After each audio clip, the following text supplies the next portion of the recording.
Hi, welcome to What the Flick. I'm Christy, that is Alonso, that is Matt. So there's a lot of big serious awards movies coming out this time of year, but there's also Jumanji, Welcome to the Jungle, which is actually super fun.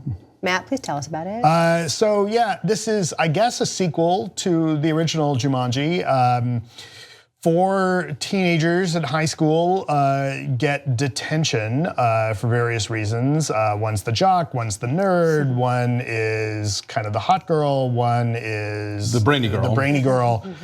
They don't sit around and have an existential issue like they do in Breakfast Club, and they don't wander out to a mine site and get fancy gems that turn them into superheroes like Mighty Morphin Power Rangers. Instead, they find an old video game which turns out to be a version of the evil board game in the original Jumanji, and they play it and get sucked into the game, and oh my God, they're sucked into the game and become The Rock and Kevin Hart and Jack Black and Karen Gillan, who people may know from the Guardians movies. Doctor Who. And the Guardians movies. Yes. But Doctor Who, come on. Let's watch the trip. Welcome to detention. Spencer, Bethany, Fridge, Martha. You're all here for a reason. Hey, person walking. You should be thinking about who you are and who you want to be. You'll have plenty of time to figure that out while you're cleaning out the basement. Yo, what's this? A game for those who seek to find a way to leave their world behind. Jumanji.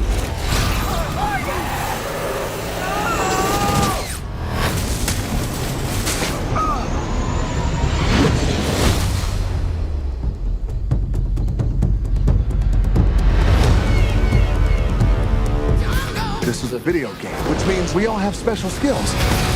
Why am I running so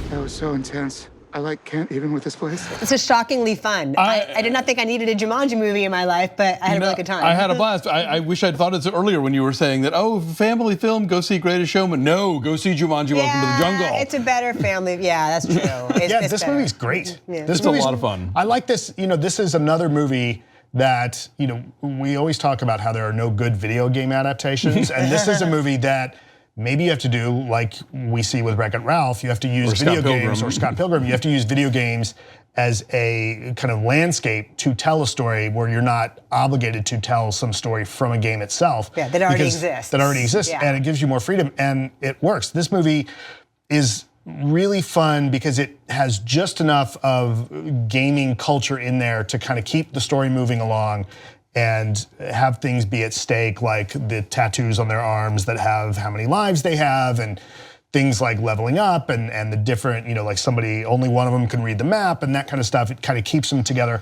But I think part of what really makes this work is the performances. The actors here are all terrific. Jack Black as this teen girl is amazing. But I also think The Rock is great. Yeah. The Rock, like you get to see The Rock be this 14-year-old nerd, shocked to be in the body of The Rock, and he sells it really well. It's kind of like what he was doing in Central Intelligence, Yeah. where he plays this sort of grown-up, geeky guy who, even though he still looks like The Rock, it still has this sort of like tentative, like to him, and they play that. So the idea that the nerd becomes The Rock and the jock becomes Chris Rock, Kevin Hart becomes this ongoing thing in the film that's really funny. And one of the things that The Rock does really well, and I'm going to try and say this without spoiling one of the gags, but he does this. He sells being awkward and unsure of himself in a way that you totally buy, and yet one of the strengths that character has is this awesome play on The Rock's persona that we see in other movies that we know and love, and it works so well. It's so funny. I will say there's a little bit too much of Kevin Hart in Kevin Hart. That's the one where he tilts more into Kevin Hart than the actor that's playing the jock early on. But I felt like the rest of these actors, the rest of the main cast, at least spent some time or watched what the other actors did. I mean, Jack Black as the girl in the Jack Black funny is so funny. This is not a spoiler because I think it's in the trailer, but yeah, the pretty popular girl becomes Jack Black and is like in this body and trying to cope with it.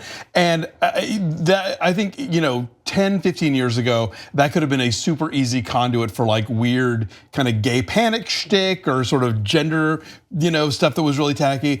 And Jack Black just leans into it. What's his name movie? The hot chick, exactly. Jack Black totally goes for it, totally like makes us understand like the weirdness of this transition, but how the girl inside of him works it out, how the girl inside of him is attracted to another character that pops up in the film.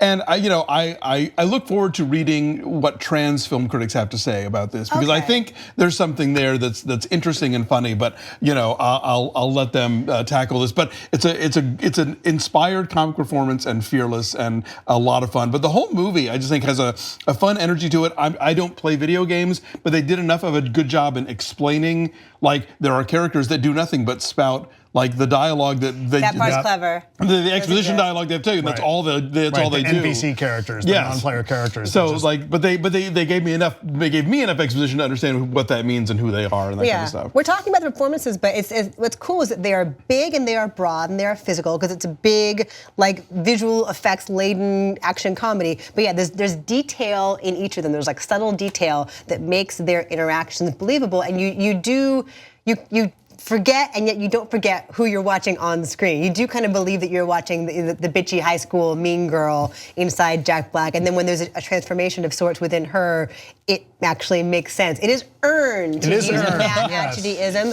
And you're right, the Kevin Hart is just kind of Kevin Hart, but the thing is that the football player who's inside of that body wasn't all that interesting in the first place. I mean, they didn't give him much personality. He's just sort of like stoic, popular football player, so there's not a lot to that character. So it's more fun to have him be Kevin Hart-ish, whatever. Sure. Yeah, I don't really play video games either, but I'm assuming this is more of like a 90s kind of video game in terms of its structure, and in terms of like the details and the intricacy of it. It's not like a now they're kind playing of video game, It's right? an old cartridge system from the 90s, so it does have some of that feeling to it.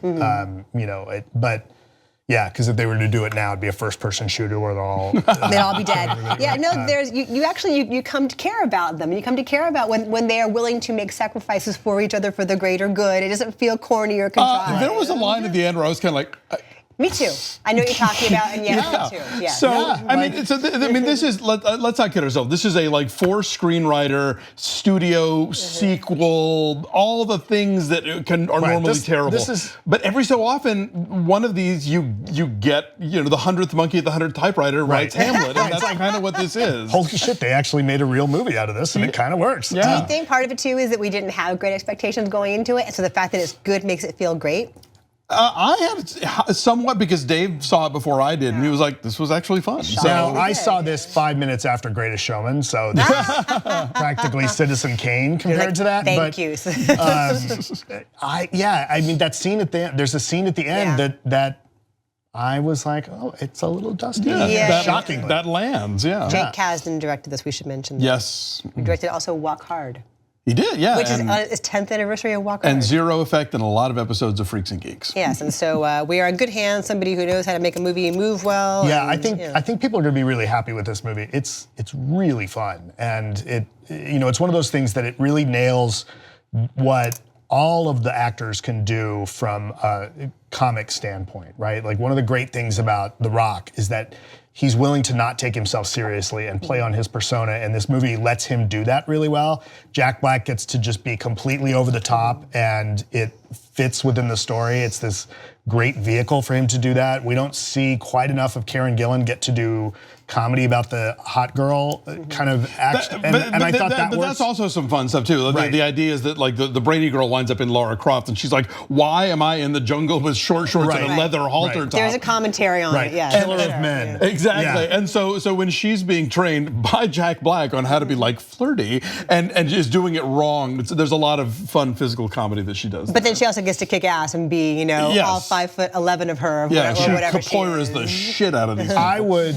pay good money to watch the outtakes from this movie. You think so? I think they'd be really fun. Well, I bet you they will exist on the DVD. Indeed. All right, so my number is a 7.7. It's very fun. 7.5. I had a great time. 8.3. It's 2 hours long, and it doesn't feel like 2 hours long.